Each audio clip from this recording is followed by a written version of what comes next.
So it's a great pleasure to have you here today at our webinar, Social Media Accessibility, presented by Results One LLC. Just to say, this webinar is funded through a grant with the US Small Business Administration. All opinions, conclusions, and/or recommendations expressed here are those of the presenters and do not necessarily reflect the views of the SBA. But I'm delighted to welcome Kil Alfonso from Results One LLC, and I'm going to pass it over to you now, Kim, to take it away. Thank you so much. Thank you, Caroline. Good afternoon, everyone. My name is Kim Greenfield Alfonso, and I am the CEO and founder of Results One LLC. We are a certified woman-owned, minority-owned small business located in Washington, D.C. And we provide diversity, equity, inclusion training, introduction to disability inclusion, employee development training and coaching, and while we're here today, digital accessibility testing and training. And I might add, this is very personal to me. Many of you don't know, but my daughter is visually impaired. And so I have spent the last 23 years with her addressing all the accessibility and inclusion issues that she has been faced with. And so I want to take this time to thank NDI for this opportunity and to thank those of you that are returning from our last session and those of you that are new here today. I also have with me a certified accessibility tester, Sitlali Rioja, that you all will get to know later on in this presentation. So what we're going to cover today, we're going to review accessibility in social media, why it's important. We'll talk about how to create accessible social media posts, plain language, closed captions, how to create alt text for images, hashtags, emojis, GIFs, descriptions, and then we will take a look at individual social media platforms. So what is social media accessibility? For the most part, for many of you, scrolling through your social media is a no-brainer. You can sit there and watch TV, do whatever you want and just scroll through and get whatever information you want. But if you're blind, hard of hearing, or use an accessibility aid, these things are not taken for granted. They don't necessarily have that opportunity. So for people like my daughter, social media can be a very frustrating experience. Therefore, without accessibility and inclusive social media, you are most likely alienating members. You're also missing parts of the audience that you probably don't want to miss and missing people entirely. So the more accessible you can make your content, the more people that will be able to access it and engage it. So social media accessibility is the practice of designing and developing social media content and posts that provide a smooth, inclusive experience for everyone, including people with disabilities. And creating more accessible social content is truly a win-win for everyone involved, for you as well as for your audience. So why is this so important? Well, we know that over 85 million Americans, or 26% of the population, live with a disability. And with 26% of the population estimated to have a disability, agencies, nonprofits, companies really have an obligation to ensure that your messages, your services, your products are as inclusive and as accessible as possible. We also know, according to Statista, over 70% of people in the US use social media. 62% of adults with a disability own a laptop, and 72% use their smartphone.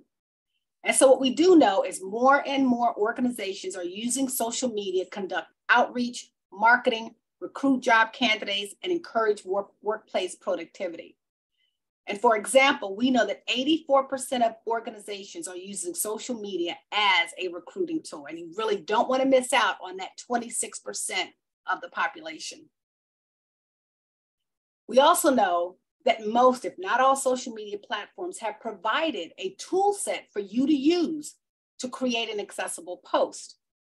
However, they're not included in most of the tutorials and they're rarely mentioned, so you just don't know that they exist. Social media platforms only have the responsibility to provide the tools, but they do not control the content that you post, nor if you decide to use the tools.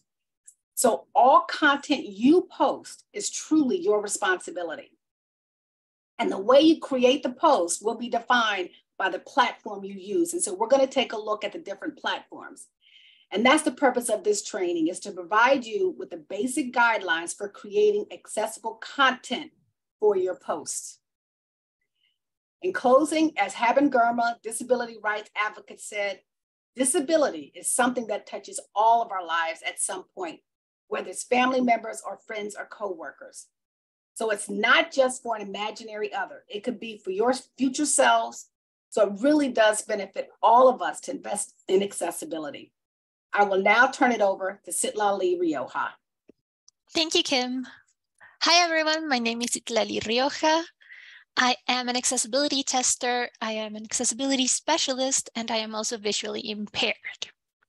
So we are going to go through some very defined fields. But again, if you have any questions, please put them in the chat box. And if you do have the option, if you're using ASL, to come into video and ask us later. So next slide, please. We're going to go for tips for creating accessible social media posts. This is very widespread. This isn't everything. But again, when creating a post, we do want to try to keep accessibility in mind, just like when creating any type of content. So we want to plan the type of images that you want to use so you know what type of alt text you're going to write. You want to keep in mind that screen readers can't really tell the difference between italics or bold text or any other special characters. You don't want to rely on color. Again, a lot of people might not be able to actually see or visually perceive your post, so you want to include everyone there. Always put your main content first. So anytime a screen reader user is going to go through your posts, it is always the main thing first. A lot of people might get tired of listening to an introduction and just skip your post. You want to indicate if the post has a link or a video. We're going to discuss how to do that a bit later on. And you want to keep color and contrast in mind, not just because a lot of people don't perceive color, and if you're using red, it means, hey, pay attention to me, but also because a lot of people might be colorblind, and they might not be able to perceive all the text that you're using in images. You want to avoid any type of content that flashes more than 3 times per second. This might activate someone to have seizures. So you want to be very careful when deciding what type of video, what type of GIF to use. Next slide, please. Multiple ways, multiple posts. You want to provide multiple ways to access information. So this means sometimes making multiple posts. Now, I know that might be a faux pas for some things, but it is very important to keep people informed. Make your contact information available in your account page. This is your phone number. This is your website, any type of link that you might have either to LinkedIn or your Linktree. It's very important to keep people informed. You want to list multiple ways to contact you. Some people might not be able to give you a phone call, but they might be able to email you. You want to complement the information on your website. So if you have social media, you want to make sure that that information is also reflected in your website. You want to make sure that all the links take you to the same places and that every place has links to interconnect, so people don't miss any type of information. You want to use plain language. So you want to avoid any type of jargon, anything that might be too complicated. Some people, English are not their first language. English is not my first language. So it might be complicated for people who are just learning English or just learning your language to understand. You want to be sure to spell out acronyms on the first reference. We are using the example here for LED, so light emitting diode. we do have a visual example. First, we go light emitting diode. Then we, in parentheses, we do L-E-E. This is in order to help any screen readers. We want to give context to what we're using. So a lot of posts might just appear. Be sure to mention that they're a thread. If you're using Twitter, be sure to give them some type of content. You want to choose words that are common and easy to understand. So a lot of posts might be just for a, let's say, scientific magazine. If you do manage to post for a scientific magazine, then you do understand that some things need to be said simply. Not everything is targeted to people that know what you're talking about. So you want to capture new audiences. You want to use clear, short sentences and paragraphs. Everything needs to be very orderly, very cut, and very easy to understand or to just be understood at a glance. Next slide, please. Now, closed captions. All audiovisual materials should have closed captions. We do not recommend embedded captions for videos, since there might be some issues with the size of the captions on the screen that you're using. If you've designed your video to be beautiful and be seen in a full screen, someone who's seeing it on a phone screen might not be able to read the caption size. So you want to be very careful with that. In some cases, you might need to add audio descriptions when necessary, when anytime that there is information in the screen that is not being translated towards the captions. Now, you can use captioning apps like Clip-O-Matic or Subtitles with a Z, which do generate automated captions. This can be for something live if you don't have the means to hire a captioner, a live captioner like we do here. But again, I would recommend if you're going to put that on YouTube, please look at the captions before you publish it. Make sure that everything is spelled correctly, make sure that there aren't any jumps there, and make sure that captions are coherent. Next slide, please. Provide alternative text. This will vary depending on where you are. Oh, let's hold for the change of interpreter. So this will describe alternative text is the description of images. So describe an image itself within the context of social media posts can be hard. It really does depend on what you're trying to tell. You need to be concrete. So you want to use short sentences and you want to be descriptive. Do not use image of. Sometimes that will just eat up the chapter size that you have, anything that you can use, but also it is understood that it is an image of. It is a description, so no need to use it. You need to end with a period so the screen reader knows that it's the end of a sentence. Punctuation is very important when you're doing any type of alternative text. You need to use dashes for acronyms. So as an example, when you write USA, the country, you need to write U-S-A in order to be read as USA. If it's not, it will be read as USA. So it's going to be a bit confusing for anyone who is using a screen reader if you're just not giving them the content that they need. The same can be said for LED. It's going to be read as LED. So you want to be concerned when you're using those types of acronyms, especially if your social media has a lot of links or if it's speaking about a very specific theme. Again, scientific publications are very careful with this. Next slide, please. Now, consider alternative text. All alternative text will be different depending on the social media platform that you're using. But again, in addition to previous all text questions that we had before in presentations before, you want to explain any actions that you're using. So if it's a picture of someone throwing a ball and you got the perfect shot, you want to explain that the person was actually throwing a ball. You want to mention this. You want to explain any type of emotions or facial expressions. You want to make sure that people know that you're smiling or that you're sad, especially with social media.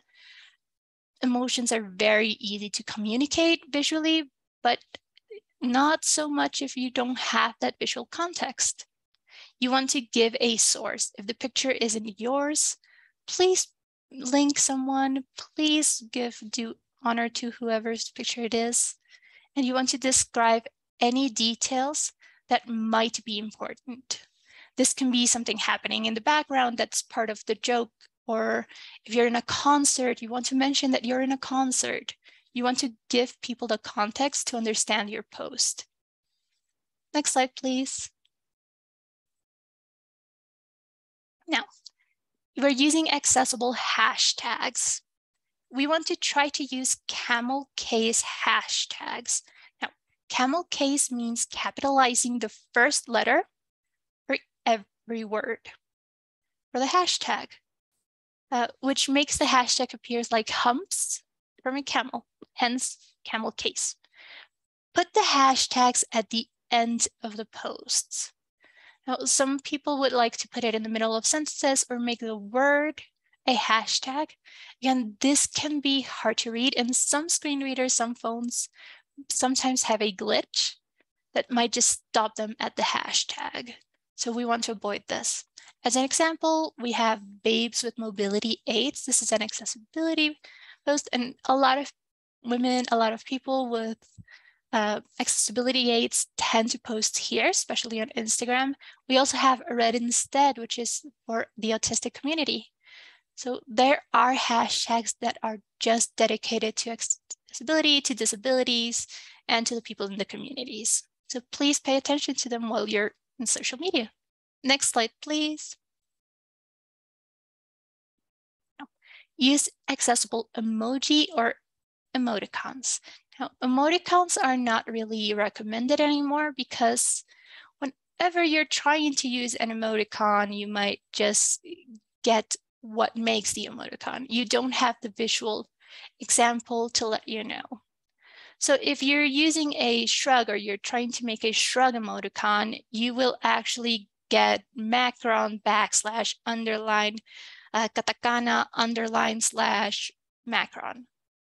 Again, this means nothing to us. It's just a lot of gibberish, and you don't have the visual context to understand what it is. Emojis came as a saver for that. So an emoji, it's either a pictogram, a logogram, an ideogram, or a smiley.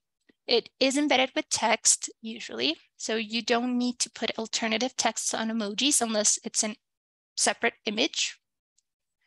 Now, you want to avoid using emojis for your profile name, since the description of the emoji might not match what it is to you. Each phone has a different description for emojis depending on the manufacturer. You want to use emojis sparingly and always add them at the end of the post. So if you're using a lot of emojis, someone might want to skip them. Or people just don't like emojis. They don't like listening to them being described by screen readers, so they skip them. For example, I have a line of 4 smiley face with sunglasses emojis. This, for someone who with a screen reader, just reads smiley face with sunglasses, smiley face with sunglasses, smiley face with sunglasses again and again until it's done. So that can get very repetitive and it can get tedious, and we want to skip it sometimes. Next slide, please. Now, GIF, graphic interchange format. As a note, this is mostly for Twitter. A lot of alternative text for GIFs might come just pre-written. You want to make sure that the description is correct. So on platforms that allow alternative for any type of GIFs, because not all of them do, you should provide them in the same manner that you would for an image. You want to make sure that as many users who do not use screen readers may have trouble reading the images or the text on the gift. So you want to make sure that that information is also available somewhere else, especially if the gift is just text, or if it's sparkly text and it moves. That can be very hard for someone with dyslexia. So please be conscious whenever you're picking and choosing your gifts. Reaction gifts, reaction images are common, so a lot of people just either ignore them or try to take context from somewhere else. So they can have low contrast, they can be distorted or only show briefly, and some can glitch and actually cause flashing. So you do need to be very careful when you're using them. Alternative text might not be available for every social media platform. And again, this might change in the future. It might be updated, but just keep in mind that whenever you're adding an image or a gift, any type of visual context, alternative text would be the best. Next slide, please. Descriptions. This is a bit old school. Now, this was used mainly before anything that had to do with alternative text to give context. You can describe the content that you're linking or the feature of, depending on the feature of the social media. So you can use this, especially if you have a bunch of GIFs just along with each other.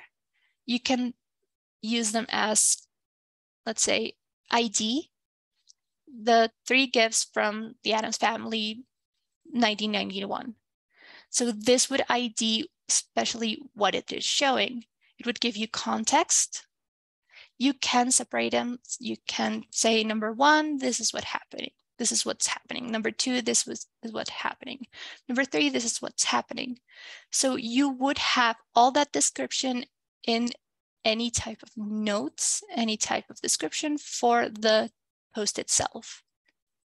Now, again, if you're using an image description, if it's something long, if it's a video, you can just put ID video tutorial of how to write alternative text, and that would suffice as a description.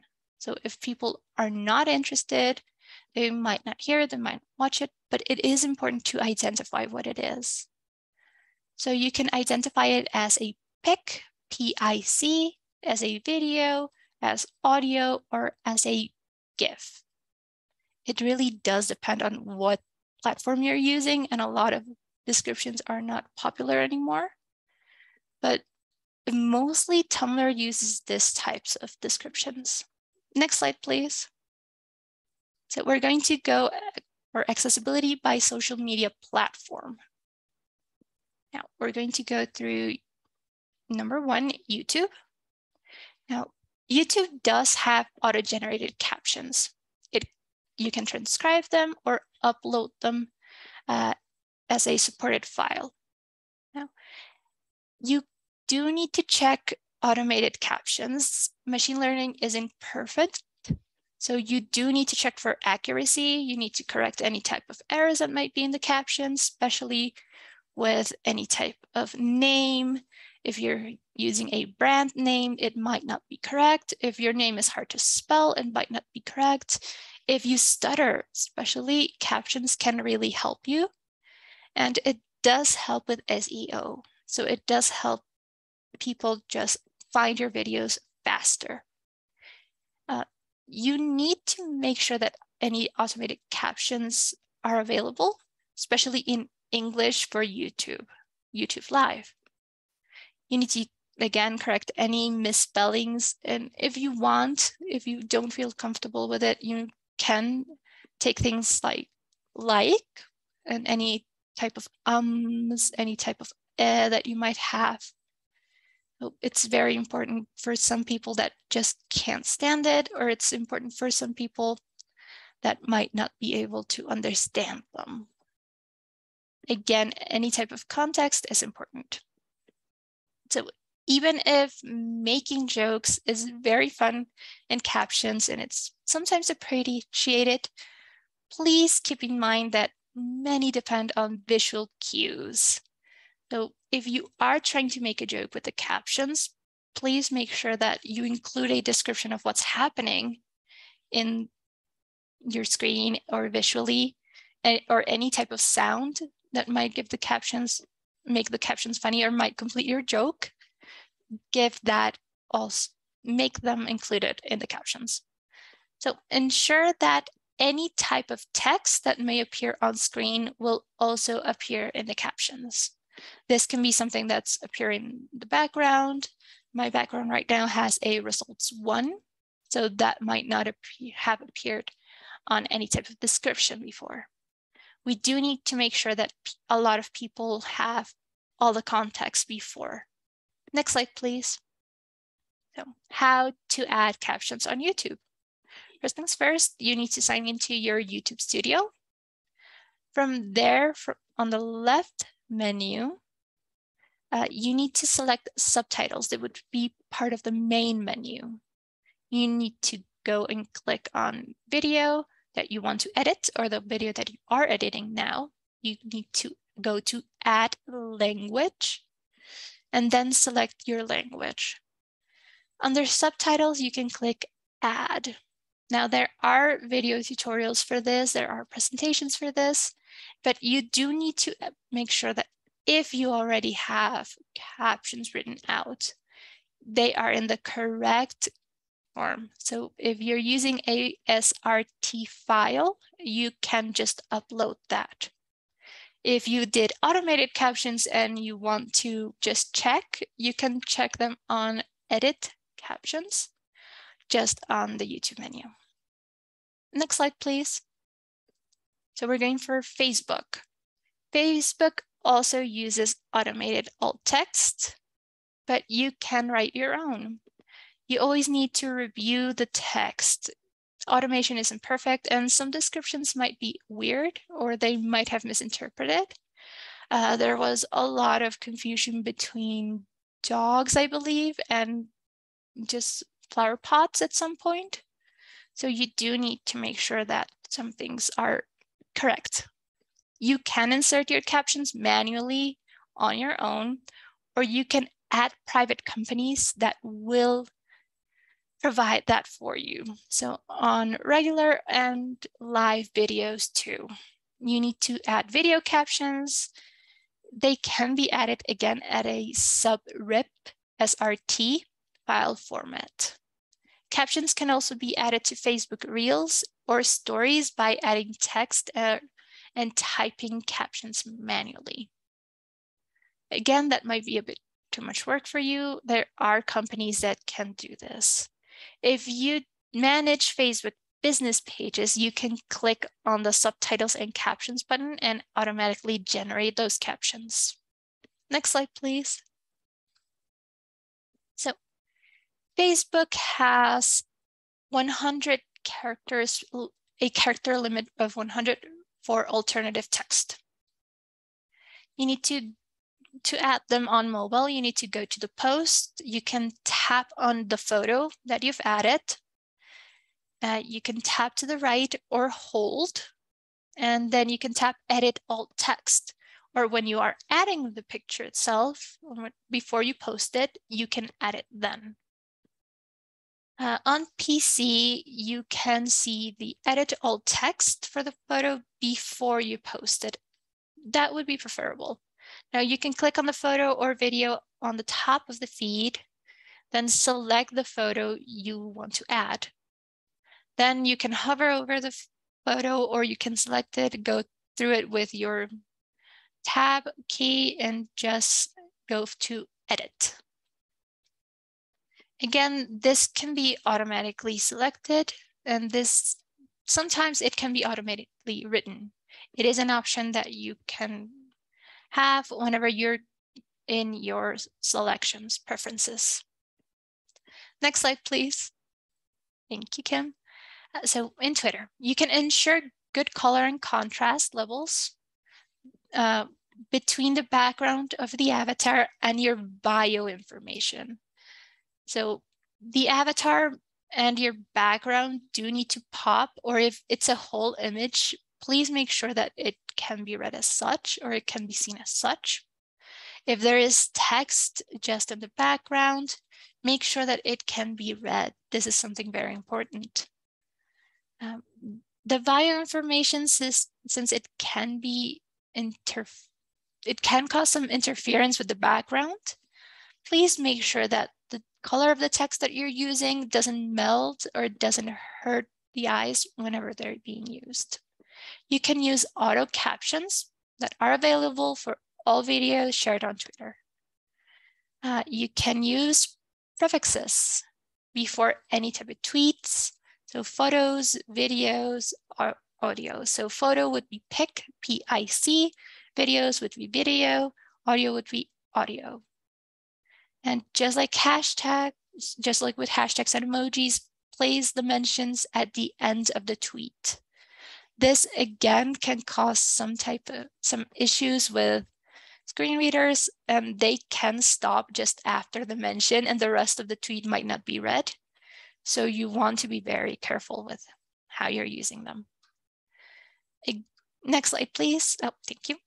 Twitter, you want to enable image descriptions for functionality. Now, you can navigate to settings and privacy. You can click on accessibility. It does have an accessibility menu, which is very good. And then you can click on the checkbox next to compose image descriptions. Again, you want to check every description before you post. It's important to you and it's important to us just to understand and have the context, and to you so that there's nothing that might be mistaken there. Next slide, please. Now for Instagram. Instagram adds automated alt text, but you can create your own. Captions, you can caption your Instagram stories with Clip-O-Matic with the caption button on Instagram stories. And you will need detailed descriptions for images and videos. You can add caption stickers that are available for reels or stories. Instagram has also just rolled out the auto-generated captions that can be turned on or off on the advanced settings. In accessibility menu, you can select new post and then go to the page. There is no way at this point to add captions, alt text, or description for any type of audio tracks that you have. Instagram should do it automatically, but sometimes it doesn't. Next slide, please. You can add or edit alt text by number 1, tapping advanced settings. Number 2, going to select write alt text under accessibility. You can write alt text and then you can be done. You can click done. You do need to click save. Then you can return to your post and share. So Instagram alt text is only available through the Instagram app. Next slide, please. For LinkedIn, again, any type of video captions can be added by using subrip or .srt file formats. You can add descriptions and alternative text. You do need to remember to use images that comply with the color and contrast rule. That would be 4.5:1 ratio. Again, a lot of machine learning, a lot of images are already made for that, made to be seen. But again, descriptions for links to articles are very helpful, especially if it's just the link there, not the name or not as part of the post. And you do need to remember hashtags should go in the end of the post. A lot of hashtags are used at the beginning here, so remember that. Next slide, please. So to add alternative text, we need to start a new post and select your images. you need to add your image to the post, then add alternative text options below your images or in the bottom right in the corner of the footer menu. It is a bit hard to find for LinkedIn. Then you select alt text, add alt text, then you add the alternative text depending on the box, or a blank field will appear. You can click next, and then you can finalize and publish your post. LinkedIn does have an alt text limit of 120 characters. Next slide. Oh, TikTok accessibility. Well, TikTok is getting better. The TikTok accessibility does include an animated thumbnail that can replace animated thumbnails for any type of static image that you might choose. A creator warning that notifies creators when they're producing a video that might have an effect that can trigger photosensitive epilepsy. So any type of flashing images might be occurring. A photosensitive feature. So that lets photosensitive users skip any type of videos that do have this warning. So if the user doesn't have that warning on their video, they might still be activating someone's seizures. So please use them. They're giving you the tools. You can use them. You can set a text-to-speech, which is what TikTok is mostly known for. A lot of the features that are used on TikTok started as accessibility features, but they have come very handy. Next slide, please. So TikTok has implemented automated captioning to edit those automated captions because they're not always correct. You need to go to the editing page, click on the captions button, click the pencil icon or the edit icon. Then you can press play to view your work. So you will have to add the captions or edit the captions while you're watching. Then you can click done. Next slide, please. Oh, Kim, I believe we're done. Oh. Thank you very much, Sitlali. And so what we're offering, well, first of all, what we're offering for everyone here, and then we'll go right into Q&A, is if you are interested in learning your compliance risk and your top high risk issues, if you send your website's URL, the K Alfonso DC at Results One LLC.com, and that's KALF as in Frank, ON as in Nancy, SODC at Results RESULTSONELLC.com. And what we will do is if you send that to us, we will conduct a free automated audit on your website. And I will make this caveat for many of you, and you might have heard this before from us, but an automated audit does not make your website accessible. And the only way you can have an accessible website, accessible content, is a manual audit.